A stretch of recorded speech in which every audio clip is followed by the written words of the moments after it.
Mukha bang malungkot ang background picture mo? Pagandahin natin yan. Narito, panoorin.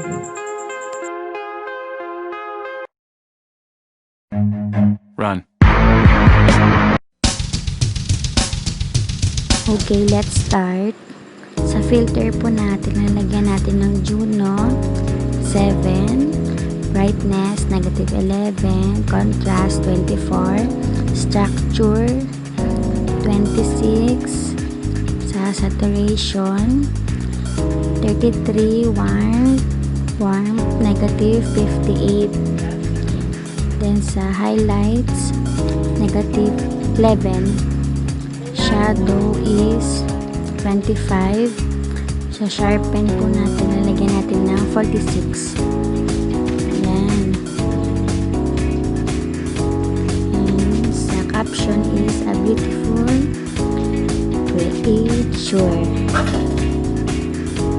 Ayan, before and after. And next naman tayo, unti lang i-edit natin dito kasi maganda na yung pagkaka-picture sa kanya. Sa filter, lalagyan natin siya ng Juno again.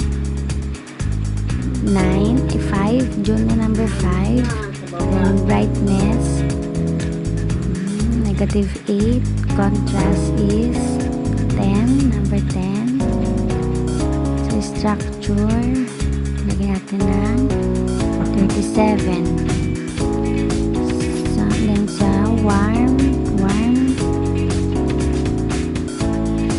-65. Saturation is number 63. 39 lang, 39. Then sa highlights, lagyan natin siya ng 11. Sa shadow naman, -13. Sharpen 11 lang siya. Ayan na siya, diba? Unti lang inad natin. Nilagyan lang natin ng parang lights para mabuhay ng picture. Caption, let the sea set you free. Yan.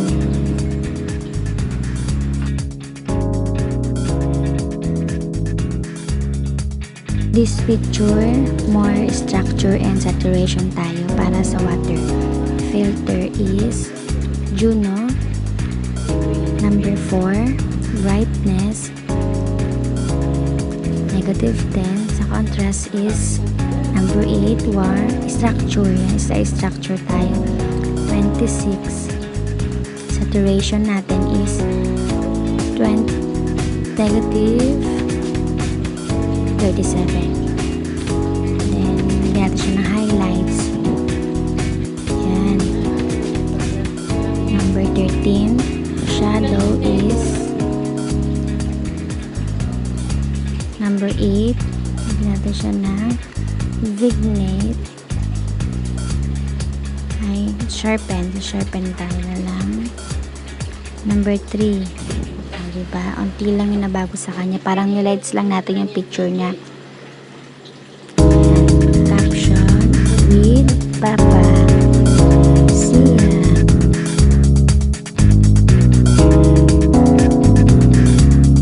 Dito naman, more on colorful background tayo. Papasayin lang natin yung picture sa brightness. -12, contrast 24. The structure niya is 88. Saturation, lagyan natin 58. Sa warm is -1